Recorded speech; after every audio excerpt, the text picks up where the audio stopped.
you know, I've been working with network television for a couple of years now to get the experience to learn how it can be done. Ultimately, I always want to do things on my own. After all, I have my own television network. But my experience, especially with E1 and Tara Long, that's her name, right, Nicolette? Tara Long? Yeah. Tara Long, it just seemed really racist because the stories that are being told, the show I'm on, Growing Up Hip Hop, they're all about black families. And when I go into E1's office, I see all these shows about black people, but when I look in the offices, they're all white. And I look at the story and the subject matter, they were always pushing dysfunction. I didn't like the way they carried my son to the extent that our relationship has been compromised. I felt like they triggered him into drinking. And I've always expressed myself about how they should tread lightly in my culture, being that they're making so much money from it.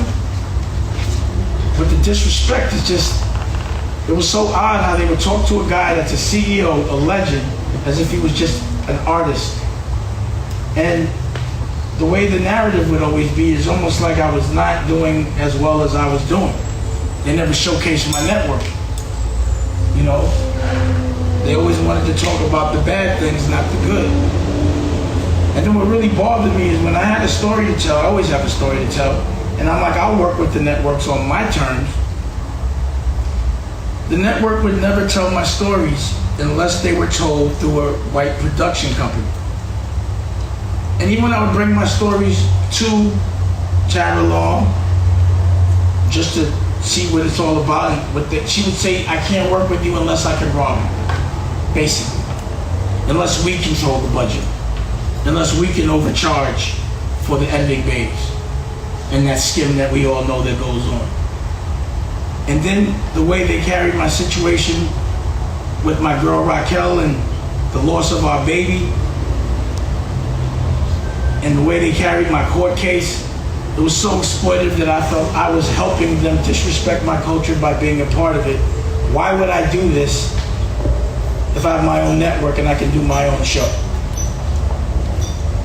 So if the networks won't work with me because it's not a production company owned by someone white that will rob them, I have my own network.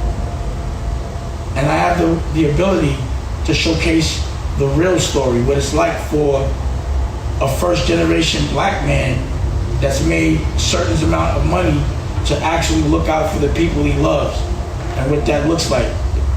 You know, all families go through stuff, that's normal. But to actually make it happen and only exploit that part and not the good, that's not all right with me. So instead of complaining about it, I put a lawsuit on We Channel's head and E1, and I'm doing my own show from here on in.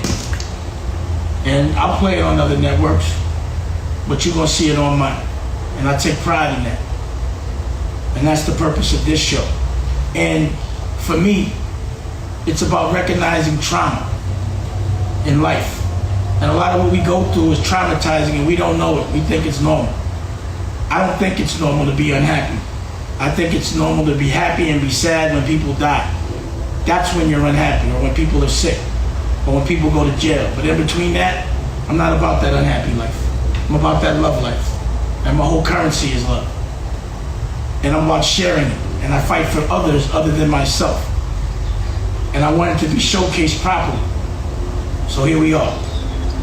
And because of this trauma that I've recognized, and I know this systemic racism that we've had to deal with our whole life as people of color, we think it's normal, it's not. So my experience, I like to talk with a therapist, I always have. It's like a consigliere, you know? And the problem with therapy is, you know, most black people don't go to therapy, so studies on people aren't about black people. So when you get a therapist that's not from the culture, he don't know how to help us. Well, I found one that does. So, you know, after all this, I need therapy and I'm gonna get it. And I don't mind if y'all see it. But this is how the Dash Group rolls. Rock stars. You know, we don't like to only take vacations 4 times a year. and rest 2 days a week on weekends. We work when we want to work. We prefer to rest 5 days a week and work 2.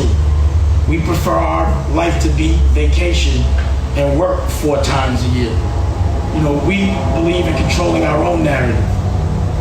And a lot is going on. The world has ended. And we're also preparing for the new world. You know, generals look forward to a war.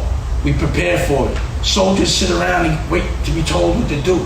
We in a war. Who's a soldier, who's a general? We're gonna see that now. But I'm gonna document my generalism and my families. And you're gonna see what it really is like to be a legend currently living that gets to smell his own roses, whether y'all like it or not. If you want another amazing video with the one and only Dame Dash, check it out right there next to me. I think you'll enjoy it. Continue to believe, and I'll see you there.